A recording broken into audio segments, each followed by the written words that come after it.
Hey everyone, welcome back to another video. In today's video, I'm going to go over everything you need to know about locking and unlocking your Tesla. Now this video should be only a couple minutes long, but I'll go through all the different options you have for locking and unlocking your Tesla, how to access the doors, and then even what to do if you do misplace one of your key cards or your phone key is dead. How do you get into your Tesla in that kind of situation? So with that said, let's go ahead and dive right into it. So under normal circumstances, and what I mean by that is you have your phone charged up, you have your key cards on you, there are 5 different ways that you can lock and unlock your Tesla. Keep in mind with these 5 different ways, you can have multiple of these ways set up all at the same time, so you're not limited to just one way to access your car. So with that said, the very first way to access your Tesla is the physical key card. Now the key card looks just like this. It looks like a credit card, but it has a chip in it. And when you get your Tesla, it'll come with 2 of these, so you can have another one in safe storage, or you can give it to your significant other. But either way, what you do with this is when you initially get your Tesla and you are taking delivery of it, the Tesla delivery representative will help you set this up to your car, and it essentially connects it to your car. Just like a hotel room, when you check in, they set that specific key card to your room. When you get your new Tesla, you set up your 2 keys to your specific car. And in order to use it, all you do is walk up to the side of the Tesla and hold it onto the pillar that's in between the front and the rear window. Now once you've done this properly, the car will lock or unlock, and the way that you can tell is by the side mirrors will open or they will close. When the side mirrors are closed, that indicates that the car is locked. When the side mirrors open, that indicates that the car is unlocked. This is a good thing to keep in mind as you own your Tesla long into the future. When you're walking away from it in a parking lot or a different situation, and you don't know if the car is locked or unlocked, simply look back at the car and make sure that the mirrors are closed. So moving on to the second way that you can lock and unlock your Tesla is a physical key fob. Now these don't come standard with any Teslas, but you can order them from Tesla, and you can essentially set it up as a smart key, similar to your Tesla key card. This works just like all of the other smart keys out there for luxury car brands, and the key fob is shaped in the shape of your specific Tesla model. Pretty cool, but you would have to pay extra to get a key fob. So moving on to the third way to access your Tesla, this is probably the most commonly used way, and that is by using a phone key. Now all smartphones nowadays have Bluetooth built into them, so essentially when you are setting up your new Tesla at the Tesla delivery center, they will help you set up your phone as a key as well. Now you'll go through a similar process of how you set up the key card we talked about before, but then essentially your phone with the Tesla smartphone app on it will act as a key. So all you have to do in order to use this is as you walk close to the car will pick up on your phone's Bluetooth, and once you pull the handle to walk into the car, it will unlock it for you. The same works when you are walking away from your Tesla. As you walk away from the Tesla, it will lock automatically as soon as your phone's Bluetooth disconnects. This is about 10 or 20 feet away from your car. Remember, you can look at the side mirrors, and once they close, that means that the car is in fact locked. The reason that this is the most popular way for people to lock and unlock their Teslas is because you don't have to do anything. It's actually pretty cool. Once you set up your phone key once, you can leave your phone in your pocket, and once you walk up to your Tesla, it'll know you're there and unlock the door for you. You never have to hit any unlock or lock buttons. Now a quick side note here, if you do carry your phone in your back pocket, it may not be able to establish that Bluetooth connection. So if you're going up to your car and trying to rely on the phone key and the door is not unlocking, try pulling your phone out of your pocket and holding it in the front of your body, and then the Bluetooth connection can connect better. If for some reason it's still not working at that point, then just unlock your phone and open the Tesla app, and that should establish a proper connection and the car should unlock for you. Alright, moving on to the fourth way that you can lock and unlock your Tesla, and that is by using the Tesla smartphone app. So beyond the phone key that we were just talking about, you can open up your Tesla app from anywhere. You don't even need to be near your Tesla, and you can simply hit the lock or unlock button. You can do this remotely, and you don't even need to have Wi-Fi. You can do this with cellular data. So if you did walk away from your Tesla and you are far from it now and you don't remember if it is locked or unlocked, you can simply pull up the app,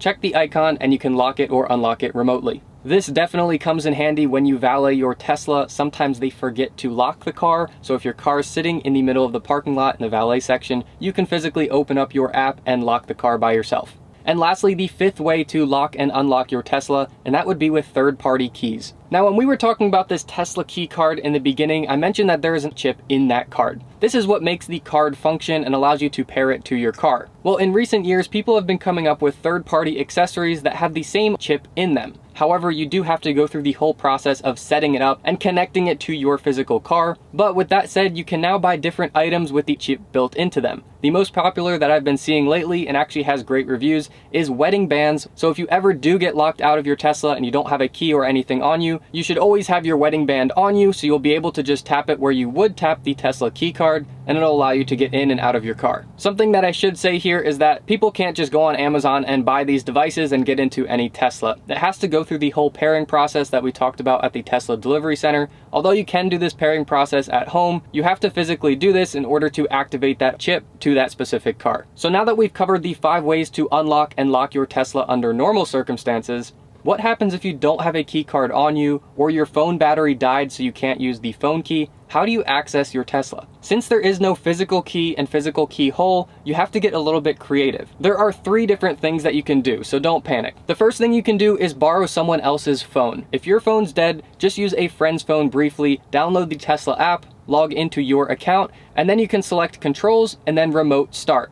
Essentially what this does is it will unlock your car for 2 minutes and allow you, or anyone really, to get into your Tesla and start driving. So if you are in a pinch, this will get you into your car and allow you to start driving. Hopefully you have a phone charger in your Tesla so that you can power your phone back on once you get into your car. But a good thing to keep in mind if you do have to resort to this method is once you get home and everything is safe, change your Tesla account password. This is just good practice so that no one else has the password to your Tesla account so that they could remotely control your car. Alright, the second thing that you can do if you get locked out of your Tesla is you can call the Tesla Roadside Assistance. Now, not all Tesla owners know, but every Tesla comes with free 24/7, 365 days a year Tesla Roadside Assistance. Now, this covers a few different things that I'll explain in a second here, but just know that if you have a Tesla during its warranty, you will be covered completely for free with Tesla Roadside Assistance. Now, just in case you don't know, the Tesla warranty on new Teslas is 4 years or 50,000 miles. And if you bought a used Tesla, then it's the remainder of the 4 years, 50,000 miles. Or if that used Tesla was already past its warranty period, they will give you 1 year and 10,000 miles from when you purchased the car. So if you are still under any of these warranties, then you have free Tesla Roadside Assistance. Now, essentially all you need to do is call them, but if your phone is dead, you will have to get a little bit creative, as I mentioned before, on using somebody's phone to contact them, and then they can remotely unlock and start your Tesla for you. Now, the 2 ways to contact Tesla Roadside Assistance are by their phone number and inside of your Tesla smartphone app. The Tesla Roadside Assistance phone number, if you do need to call them, is 877-798-3752. You can call them from any phone and you just verify your information and that you are the owner of that Tesla, and they can remotely unlock it for you. If you're using the Tesla smartphone app to contact them, go to the bottom of the app and go to Roadside Assistance, and you can contact them right there. As mentioned before, Tesla Roadside Assistance covers more than just if you're locked out of your Tesla. They cover lockouts free of charge, they cover flat tires free of charge, they cover towing if your Tesla does break down and it's unable to drive, that's free of charge, and they even cover you if you run out of battery on the side of the road. However, if you do run out of battery and they have to tow you to the nearest charging station, that one does come with a small fee. However, everything else I mentioned before is covered completely for free. And then lastly, the third way that you can access your Tesla if you are locked out and you don't have any of the keys we talked about before is by having a portable phone charger on you. This is a really good practice to get in the habit of. I will link one of these down in the description. They're these tiny little devices. I have a ton of them at my house. And essentially this would be for if your phone battery dies and you're trying to use the Tesla phone key, you can simply plug in that portable battery bank into your phone and charge your phone back up, and then you'll be able to access your Tesla again. Now, a small note here is if you do get one of these, make sure that they have a charging cable built in or you have a charging cable with you. The best ones are the ones that have the little charging cable built in so it doesn't take up much space. I'll link one of these down in the description just so you can see what I'm talking about. But this is a nice easy fix if your phone battery does die. Now, another side note here is if your phone battery dies and you don't have one of these chargers on you, typically you can find a restaurant or a store nearby that will allow you to use their phone charger just for a couple minutes. All you need is a little bit of phone charge just to get back into your Tesla, and then you should be able to charge your phone once you're in there. Now, if your phone does die while you're driving your Tesla, it's not going to stop the car. It will allow you to get to where you are going, but it's not going to detect that your phone has walked away from the car, so it will leave the car unlocked, so keep that in mind. So hopefully this video has been helpful. I'll put links down in the description to the different devices I was talking about, the phone charger and that Ring key. But if you guys have any other questions, let me know down in the comments. If you enjoyed this video and it's been helpful, I really would appreciate the thumbs up. Alright guys, I will see you all in the next video. Take care.